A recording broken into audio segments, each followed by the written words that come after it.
নমস্কার বন্ধুরা, welcome to my channel the creative Sumita. আজ আমরা গোকুল পিঠে করে দেখাবো।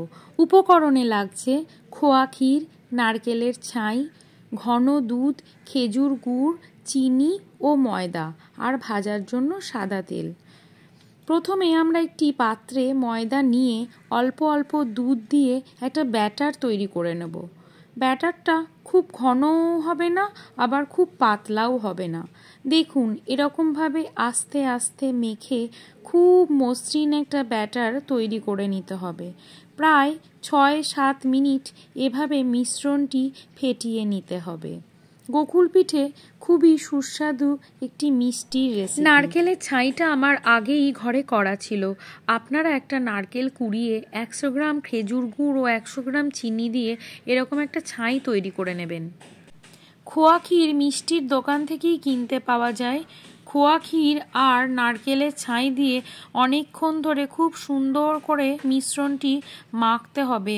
নারকেল ছাই আর খোয়া ক্ষীরের এই পুর ৫ মিনিট মতো হাতের সাহায্যে মেখে নেব। নরম হয়ে এলে গোল করে পুর তৈরি করব। বাঙালির পুরানো দিনের প্রিয় এই পিঠে খেতে খুবই সুস্বাদু, মুখে দিলেই মিলিয়ে যায়।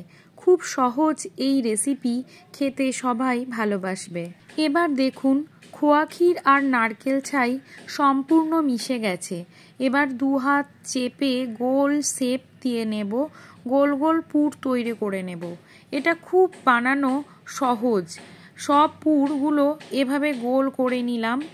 এই গোকুল পিঠে ভাজাগুলো রসে না দিয়ে দুধে দিয়ে দিলে তৈরি হয়ে যায় দুধ গোকুল পিঠে। সেই রেসিপি যদি আপনারা দেখতে চান তাহলে আমাকে কমেন্টে জানাবেন। আর আমার আজকের এই গোকুল পিঠের রেসিপি যদি আপনাদের ভালো লাগে তবে চ্যানেলটিকে সাবস্ক্রাইব করে পাশে থাকবেন এবং ভিডিওটিকে লাইক এবং শেয়ার করে দেবেন। 2টো এলাচ হামালদিস্তায় একটু পিষে নিলাম যাতে রসের মধ্যে এলাচের গন্ধটা খুব সুন্দর লাগে। গ্যাসে কড়াই চাপিয়ে সাদা তেল গরম করতে দিলাম। আরেকটি কড়াইয়ে পরিমাণ মতো জল গরম করতে দিয়েছি। এখানে আমি খেজুর গুড় ও চিনি দিয়ে দেব। ভালো করে মিশিয়ে নেব যাতে গোকুল পিঠে ভাজা হলে এর মধ্যে দেওয়া যায়। ভাজা হয়ে গেলে গোকুল পিঠেগুলো গরম রসে দিয়ে দিতে হবে। এলাচ দানা ছড়িয়ে দিয়ে ঢাকা দিয়ে রাখতে হয়। ঠান্ডা হলে রসে ভরা গোকুল পিঠে সার্ভ করতে হয়। যেহেতু গোকুল পিঠে চালের গুঁড়ি ছাড়াই তৈরি করা যায়, তাই শীত মরশুম ছাড়াও এই পিঠে তৈরি করে খাওয়া যায়। সাদা তেল গরম হয়ে গেছে, একটা একটা পিঠে ভাজতে দেব। দুধ ও ময়দার মিশ্রণে নারকেল ও ক্ষীরের পুর ডুবিয়ে তেলে ভেজে নেব।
তাহলে দেখলেন বন্ধুরা, গোকুল পিঠে তৈরি করা কত সহজ।